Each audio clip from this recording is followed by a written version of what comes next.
This is how you pronounce L in Spanish. You put the tongue in front of my mouth to pronounce the L. So, in Spanish, you have to put your tongue behind the ridge of your mouth to pronounce the L. It's stronger. Fatal, fatal, fatal, fatal, fatal. Literal, literal, literal, literal. Fulano, fulano, fulano, fulano. This is how you roll your R's in Spanish. So what you do is take your tongue and you put it right behind where they got that little dip on the top of the roof of your mouth. You put it in a little dip, the little soft part. Then what you got back there, put a whole lot of pressure back there in that soft part. Then once you got the pressure on your soft part, you blow in that area like this. So not this. So you notice that I was blowing, but my tongue was rolling. The reason was because when I started blowing, I was releasing my tongue. All rolling your R's is your tongue constantly returning back to the roof of your mouth as you blowing air. When I keep the pressure in my tongue right behind the ridge of my mouth, otherwise known as my soft palate, you're gonna get this. This is how you pronounce T and D in Spanish. Putting your tongue in between your top and bottom teeth like this. T, D. You have to put your tongue right behind the top of your front teeth. So not T, de, de. Not D, de, de. Martes, martes, martes, des. Domingo, domingo, domingo, domingo, domingo. Faltar, faltar, faltar, fatal, fatal. Learn how to get your Spanish pronunciation to native level. Let's say you want to pronounce this sentence. What would you have to do or say to make it sound as native as possible? Let me read it first, then explain to you how I read it. Durante la tarde, el niño corre rápido detrás del árbol y toca la guitarra. Rule number 1, you have to get the vowels right. Vowels are A, E, I, O, U. On Spanish, A, E, I, O, U. To get this right, the thing you have to remember is you have to constrict your throat. In English, we have what I like to say is a lazy way of pronouncing stuff. We would probably say A, E, I, O, U. The English pronunciation is elongated and it's like more free. Spanish is not like that. Everything has to be more constricted, more clear, more concise. So not a, not e, not I, not o, and not u. So you always want to maintain that kind of constriction when you're saying Spanish vowels.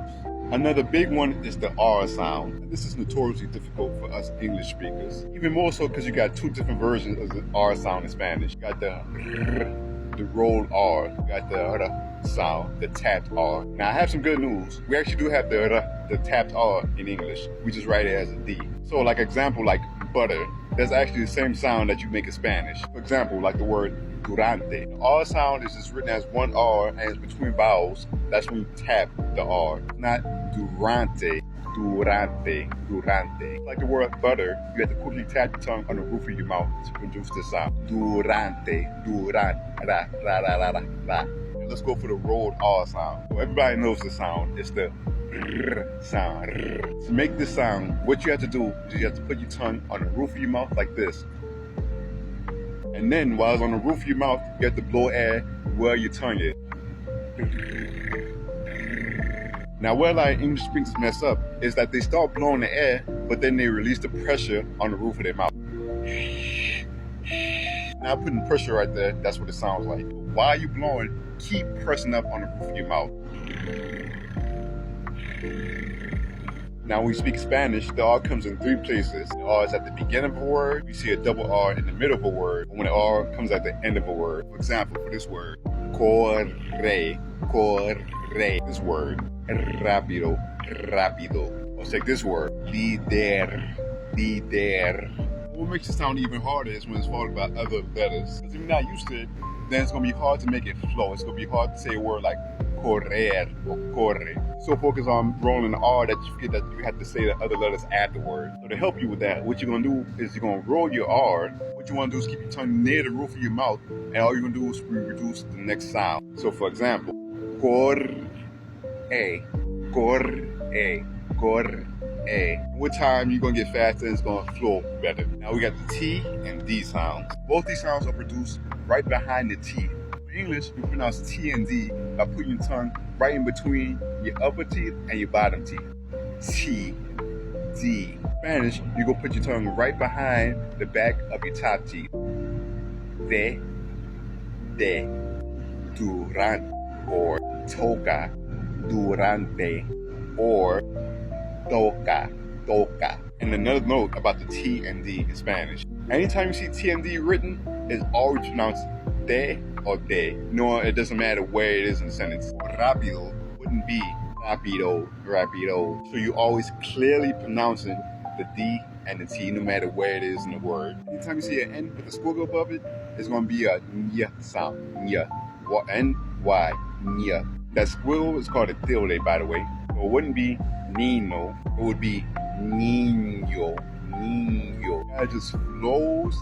Niño. It's one cool, clean sound. One final tip. Also, you saw the little accent marks on the word. That's indicating when you need to put the stress on the word. Now, 9 times out of 10, it's not going to matter as far as intelligibility. So let's say something like detrás, detrás, instead of detrás, detrás. People going to understand you. But when it comes to verbs, it really does matter because the accent mark can change the tense of the verb. Now, what's going to help you is if you use your hand. Take a word like audible. Actually, you might want to pronounce it as an English speaker. Audible, audible.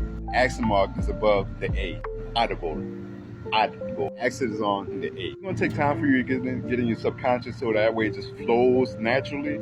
But in the beginning, you got to go slow. You're going to have to slow down a little bit. You're going to have to break up words. It's going to sound a little bit unnatural, but with time, you're going to get it. Let's read the sentence one more time just so you can hear how all this stuff comes together. Durante la tarde, el niño corre rápido detrás del árbol y toca la guitarra.